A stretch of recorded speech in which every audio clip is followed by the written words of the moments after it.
Direto do plenário está de volta ao vivo com imagens do plenário do Supremo Tribunal Federal. Agora, os ministros já retornando ao plenário do STF, na expectativa para os julgamentos, a continuidade dos julgamentos na tarde desta quinta-feira. Lembrando que há diversos agravos em perspectiva de julgamento já divulgados no site do Supremo Tribunal Federal para a tarde de hoje. E o pregão nós vamos acompanhar a partir de agora, como sempre, na segunda parte da sessão desta quinta, ao vivo direto do plenário. Declaro reaberta esta sessão extraordinária do Supremo Tribunal Federal. Vamos retomar com o julgamento das listas, sem prejuízo de retomar a pauta um pouco mais adiante. Ministro Luiz Fux, sendo relator, e está com pedido de vista para a continuidade de julgamento, portanto, apregou o agravo regimental na ação rescisória 2422, procedente do Distrito Federal, sendo agravante a União e agravado Regina de Fátima Simões e Silva. A papeleta consigna que, após o voto do ministro Luiz Fux, relator, negando provimento ao recurso de agravo, no que foi acompanhado pelo ministro Marco Aurélio, pediu vista dos autos o ministro Teori Zavascki, ausente justificadamente naquela oportunidade, ministro Celso de Mello. Então, temos o seguinte: negam provimento ao recurso de agravo, ministro Luiz Fux, relator, ministro Marco Aurélio. Por sucessão, ministro Alexandre de Moraes, então, vai proferir o voto neste momento. Mas esse é um caso só, presidente? Porque aqui consta esse é um caso da vista, mas idêntico a todos os demais. Porque constava que seria julgado em conjunto. Proclamo também... Vamos até esclarecer, senhor presidente, fica fácil. Esse aqui é um tema, e dependendo da votação aqui da vista, vai se aplicar nos outros para readaptar, ou então nós julgamos em conjunto. Todos. Tá? Então é melhor, porque como são iguais, julgamos esse como o caso guia e depois... Isso.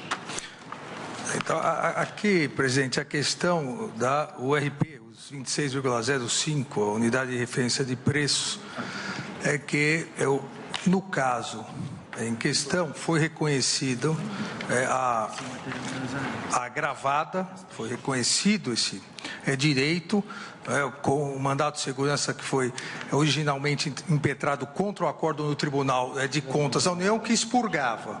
Entrou com o mandato de segurança, o Supremo Tribunal Federal reconheceu essa possibilidade, inicialmente uma decisão monocrática do nosso decano, o ministro Celso de Mello, depois a concessão da ordem foi mantida pela segunda turma da Corte, transitou em julgado, e assim, como nesse caso, nos demais, isso foi incorporado.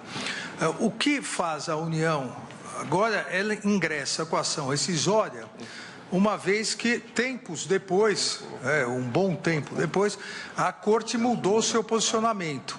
A Corte passou a permitir que o Tribunal de Contas da União analisasse a questão no momento do pedido de aposentadoria e pudesse, eventualmente, glosar esses 26,05 ao RP em virtude de reescalonamento de carreiras. O fundamento básico aqui para a ação rescisória, que foi negado o segmento pelo ministro Luiz Fux, e para o agravo regimental, é uma alteração posterior de jurisprudência pelo Supremo Tribunal Federal. Em resumo, senhor presidente, eu acompanho o voto do ministro relator, porque em que pese a alteração posterior da jurisprudência do Supremo Tribunal Federal, a época em que foi julgado, e há alguns acordos assim, foi julgado com base na interpretação à época, transitou em julgado, isso já incorporou no patrimônio das pessoas. Agora, em virtude de uma alteração de jurisprudência, retirar esses valores, já há coisa julgada, não, a meu ver, não se enquadra em nenhuma das hipóteses possíveis da ação rescisória. Se toda vez que houver uma evolução, ou involução, mas uma alteração jurisprudencial, nós possibilitarmos novas ações rescisórias, cada alteração grande da Corte, nós teremos que julgar tudo novamente. Então, o acórdão que transitou em julgado da segunda turma de relatoria do ministro Celso, esse acórdão ele refletiu a jurisprudência e a interpretação da época. Nesses termos, acompanho o eminente relator que negou o provimento aos agravos. Presidente, eu queria só fazer um esclarecimento. Quando, talvez um testemunho mais importante que isso, quando foi elaborado o novo Código, nós entendemos de adotar uma praxe do sistema da Common Law e prestigiarmos o precedente. Só que, ao lado desse prestígio do precedente, há o prestígio, digamos assim, da segurança jurídica. O princípio de que a jurisprudência não pode causar uma surpresa ao jurisdicionado, que no momento em que propuser a ação, o panorama jurídico era depois ele se modifica.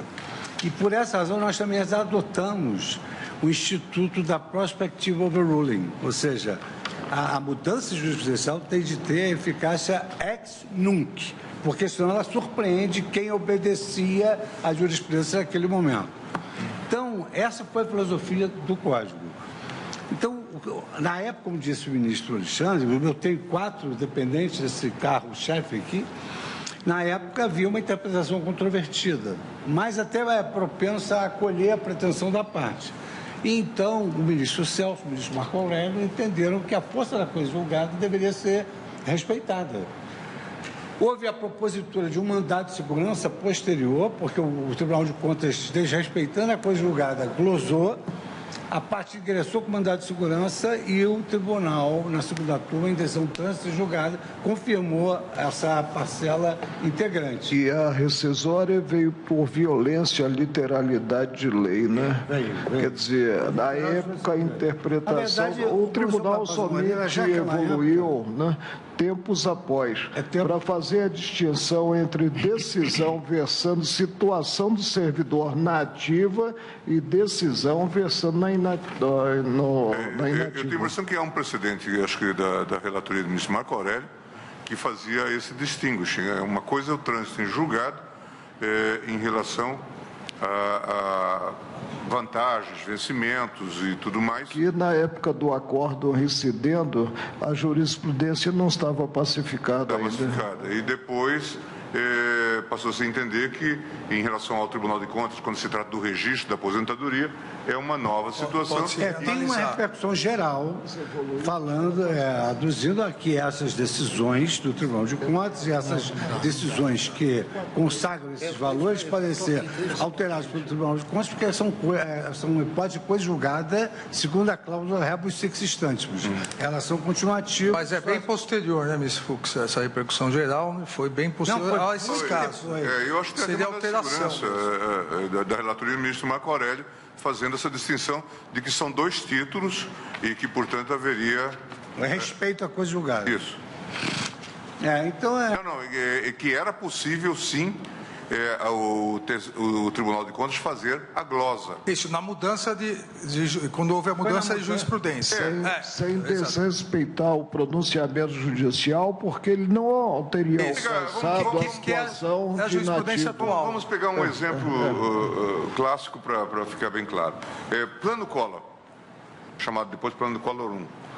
O Supremo não reconhecia o pagamento do Plano Collor 1 como legítimo. Não obstante, muitas instâncias concediam isto e muitos processos transitaram em julgado. Mas a jurisprudência do Supremo era inequivocamente, como continua a ser, no sentido de que era indevido conceder-se o Plano Collor 1. Concedida essa vantagem, as pessoas dela auferiam com trânsito em julgado. Submeteram depois essa matéria à aposentadoria. Levaram os proventos. Isso, exatamente isso. E aí o Tribunal de Contas fazia a glosa. Inicialmente nós dizíamos que não podia por causa do trânsito em julgado. Depois passamos a dizer que era uma situação autônoma e que o TCU poderia fazer a glosa. Isso de 2014 em diante. Eu não me lembro. O acordo de 2014. Eu não me lembro. Eu me lembro que esta foi uma posição que o ministro Marco Aurélio inicialmente sustentou isoladamente e depois nós passamos a... E a rescisória é proposta pela União, exatamente. na tentativa de rever. Quando se trata mas de o caso, que o ministro relator diz caso que, pretérito anterior a 2014, quando a jurisprudência não era essa, não cabe rescisória. Seria uma rescisória só por alteração jurisprudencial. Eu vou colher os votos, então o ministro Alexandre de Moraes acompanha o relator, negando provimento ao agravo da União. Ministro Luiz Edson Fachin. Eu também estou acompanhando e creio que na declaração de voto eu estou a citar precisamente esse pronunciamento que é de 24 de novembro de 2014, da relatoria do eminente ministro Marco Aurélio, e que compreende não apenas o alcance do verbete da súmula 343, como a situação que foi coberta por aquele julgamento. Aliás, senhor presidente, em todas essas rescisórias, até por economia processual de manifestação, eu, entendendo que o eminente ministro relator tenho a mesma posição para todas, eu acompanho por antecipação com o mesmo resultado em todas as ações decisórias. Eu da mesma forma. São 4 iguais. Então eu já vou apregoar as outras também, todas. Agravos regimentais nas rescisórias. Exato, para aplicar o mesmo. Eu acredito que a essa altura a votação possa ser simbólica, não nominal, né? Sim, mas eu tenho que apregoar os demais que são idênticos. Agravo regimental na ação incisória 40, agravo regimental na ação incisória 2423 de relatoria do ministro Luiz Fux, agravante União, agravado Admir Belo Rodrigues do AILIB, agravo regimental na ação incisória 2426, agravante União, agravado Francisco Murilo, Vesslin e outro. Agravo regimental na ação rescisória 2429, relator ministro Luiz Fux, agravante União, agravado Maria José Viana de Carvalho.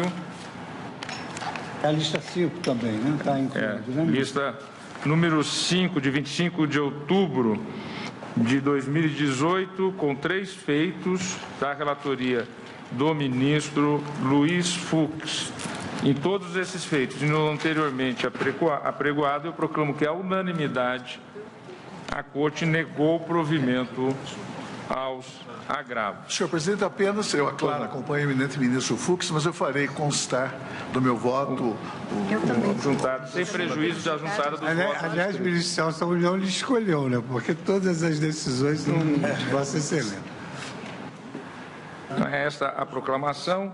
Pergunto aos eminentes colegas, uma vez superada a pauta e as listas, se há algum caso a mais a ser colocado em mesa, não havendo, agradecendo a presença de todos, declaro encerrada esta sessão. Muito obrigado a todos.